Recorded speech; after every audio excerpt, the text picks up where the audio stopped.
Tu vois, le monde se divise en deux catégories. Ceux qui ont un pistolet chargé et ceux qui creusent. Toi, tu creuses.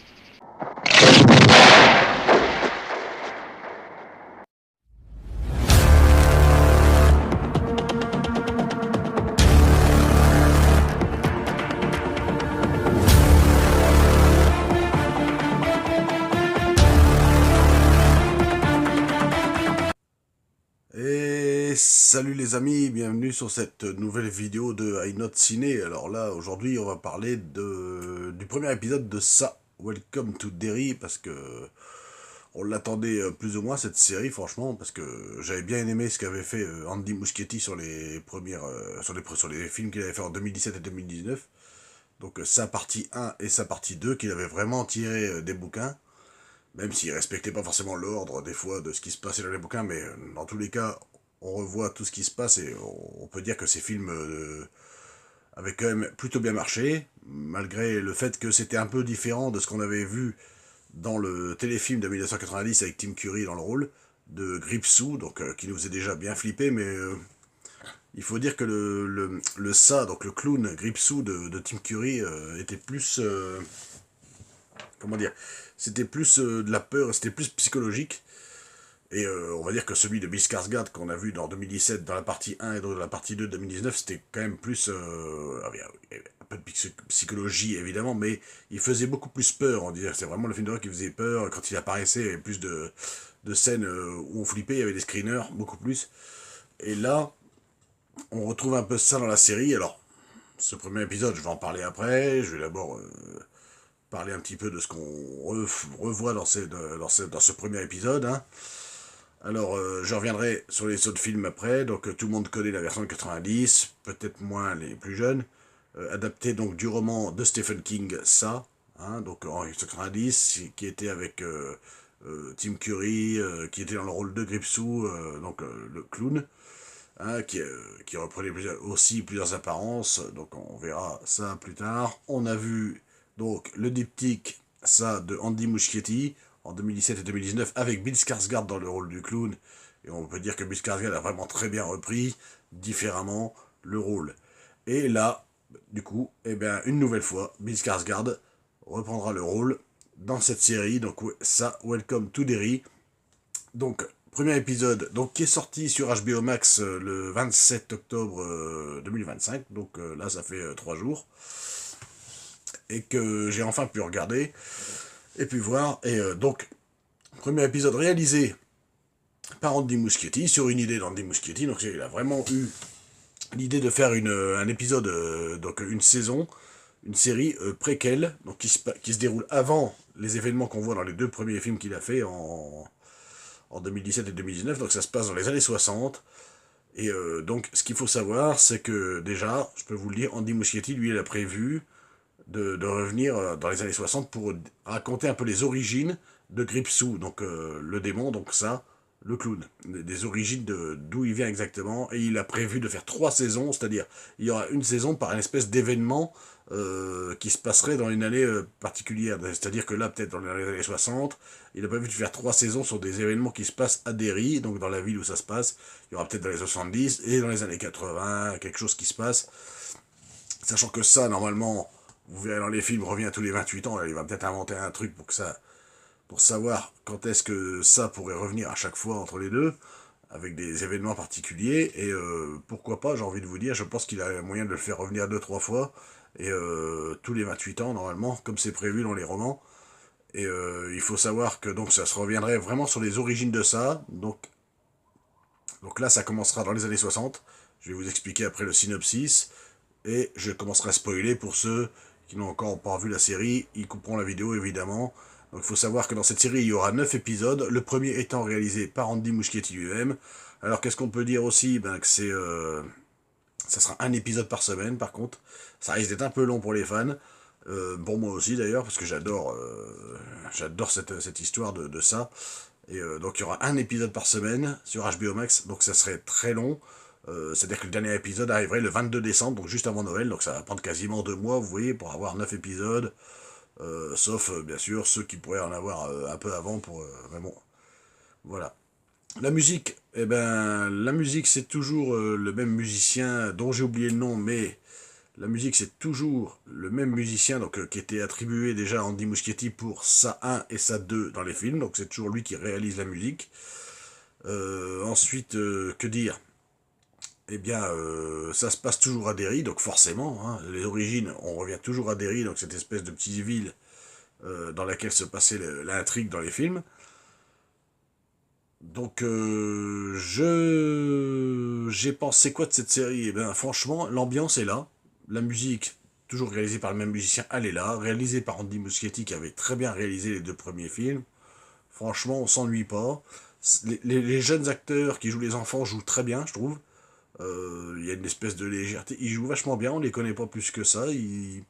Ça voilà, c'est fluide, ça vient tout seul. Bon, c'est un petit peu long à démarrer au début, surtout l'intrigue où il y a les, je vous dis après, à un moment donné, il y a deux militaires qui arrivent dans une base militaire aérienne. Bon, c'est un peu long à se mettre en place à ce moment-là, mais bon, après, ça se suit très bien. L'intro est vachement bien faite. J'adore l'intro avec le petit garçon, donc après, je vais commencer à spoiler, évidemment. Donc, et bien sûr, Bill Skarsgård, donc je ne vous dirai pas, mais c'est lui qui reprendra le rôle, qui reprend le rôle du clown dans cette série. Je spoilerai dès que je vous le dirai. Voilà. Il faut savoir que cette série est donc un préquel et qui se déroule donc bien avant les films, donc dans les années 60. Voilà. Donc, je vais commencer à spoiler, parce que franchement, je n'ai absolument rien à dire sur cette série pour l'instant. C'est une très bonne intro, elle démarre très bien. Je vais commencer à spoiler, donc pour ceux qui ne veulent pas, qui n'ont toujours pas vu le premier épisode, je vais spoiler rapidement. Vous viendrez revoir la critique dès que vous aurez vu l'épisode et vous pourrez voir si vous êtes d'accord ou pas avec ma critique. On en reparle après, vous pouvez même laisser des commentaires en dessous, il n'y a aucun problème. Et vous abonner à la chaîne, ça fait toujours plaisir. Alors, donc réalisé par Andy Muschietti, donc je reviens donc sur ce premier épisode qui est très bien réalisé. Alors ça commence par un petit garçon qui se retrouve au cinéma qui s'appelle Matty Clements et qui regarde un film. Donc il a l'habitude de venir squatter les cinémas apparemment gratuitement parce qu'il va se faire virer par le surveillant des salles de ciné, on va dire. Et il regardait un film qui s'appelait Le Marchand de fanfare. Et il adore la musique, la chanson de ce film et tout ça. Et il commence à avoir peur du surveillant de cinéma qui vient le chercher en pleine salle. Du coup, le petit s'enfuit, il arrive à se barrer. Le surveillant interpelle une fille qui fait l'accueil du cinéma. Elle lui dit est-ce qu'elle l'a vu le petit garçon? Elle dit que non. Son père, le père de la fille qui travaille dans le cinéma aussi, dit que non. Et au final, elle protège le petit garçon qui était juste caché sur le côté. Bon, il finit, Matty, donc le petit garçon Matty, finit par s'enfuir du cinéma dans la neige. C'est en plein Noël 1961. Il faut bien le préciser que ça commence en Noël 1961, en décembre. Et du coup, il marche dans la neige, sur un trottoir, dans la rue, et il fait du stop pour vouloir quitter Derry, au final. Une famille, donc dans une espèce de voiture, l'accueille dans sa voiture, une famille avec deux enfants, une fille et un garçon, le mari, la mère. Il roule, il roule, il roule, il veut quitter Derry. Donc Matty dit qu'il veut quitter absolument Derry. Et la famille va se trouver de plus gentille au début, mais elle va commencer à être de plus en plus étrange dans la voiture, la mère, le père, les deux enfants. Et puis jusqu'à un moment donné où il va commencer à vouloir, Matty va vouloir descendre de la voiture, parce que cette famille commence à le faire un peu flipper. Et évidemment, la mère va commencer à perdre les os, elle va donner naissance à un espèce de bébé monstrueux, on dirait un espèce de bébé zombie qu'on aurait vu dans un film de George Romero, genre Braindead, ou de Peter Jackson plutôt, Braindead, les bébés zombies, vous savez, ça ressemble un peu à ça, un espèce de bébé démon qui bondit partout dans la voiture, qui veut tuer Matty, et bizarrement, c'est peut-être ce qu'il arrive à faire, parce qu'on découvre que Matty suçait toujours sa tutute étant bébé, hein, et elle vole à travers l'éclat de la voiture, on retrouve que la tutute qui vole comme ça, je trouvais cet effet assez sympa, mais bon après, et après on a des espèces d'intro, là, la caméra qui recule, qui redescend vers les égouts, et on a le titre Hit, Welcome to Derry, j'ai trouvé ça vachement sympa, ce qui a rappelé un peu l'intro du premier film d'Andy Muschietti en 2017. Ensuite, donc du coup, on apprend que Matty a disparu. Et 4 mois plus tard, donc en avril 62, une,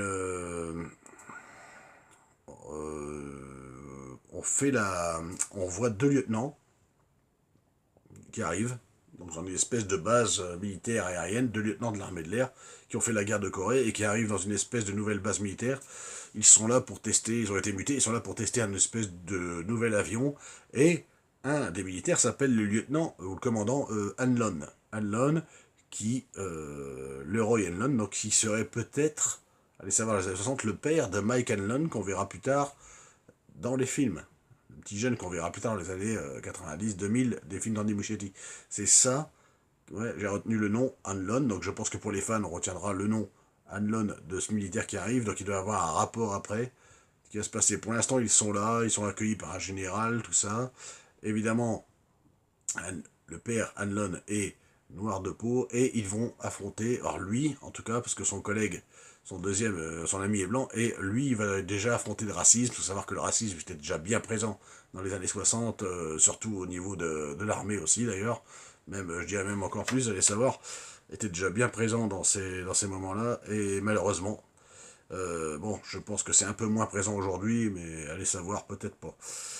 Et du coup, ensuite, nous revenons aux intrigues, donc toujours 4 mois plus tard, où cette fois nous retrouvons une autre collégienne, donc, qui était dans la même classe peut-être que Matty qui a disparu, donc 4 mois plus tard, et on trouve Lily, donc qui avait connu justement Matty au moment du Nouvel An, sûrement de l'année d'avant, et elle avait été avec lui pour voir le feu d'artifice, donc je pense que ça devait être l'année d'avant, de l'année 60 à 61. Ils avaient vu le bateau, ils discutaient ensemble sur une espèce de plan qu'ils avaient ensemble, avec Lily et puis d'autres garçons qu'ils connaissaient, et à un moment donné, Matty veut embrasser Lily. Lily se recule, un peu surprise, tout ça, et lui, il se rend compte, peut-être qu'il s'en veut d'avoir voulu l'embrasser, tout ça, bon bref, il s'enfuit, il rentre chez lui, il dit qu'il doit rentrer chez lui et tout ça. Et évidemment, elle a le flashback de ça, parce qu'on retrouve Lily dans sa salle de bain à l'époque, donc avril 1962.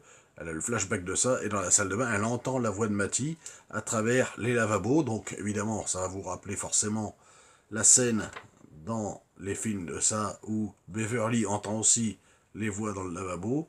Sauf que là, c'est pas du sang clégique, il y a les doigts carrément de Matty qui sortent du trou du lavabo, et Lily prend peur évidemment. Matty, donc du coup, est censé être décédé. Vu comment c'est parti comme ça, on pense qu'il a vraiment disparu. Elle l'entend des voix à travers les égouts, le lavabo et tout ça.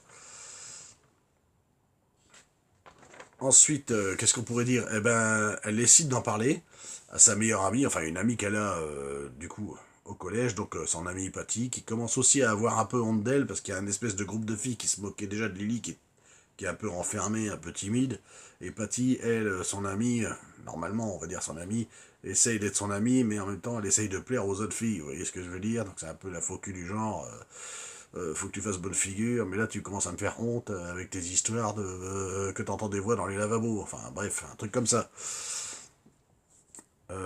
Donc du coup, Lily en parle aux 2 garçons qui étaient aussi amis avec Matty, donc Phil et Teddy, qui étaient soi-disant ses amis, on va dire ses amis les plus proches et tout ça. Mais il commence à avoir des doutes quand elle parle de ces voix d'égout, il doute quand même. Donc bon, il la croit pas tout de suite. Il la croit pas tout de suite.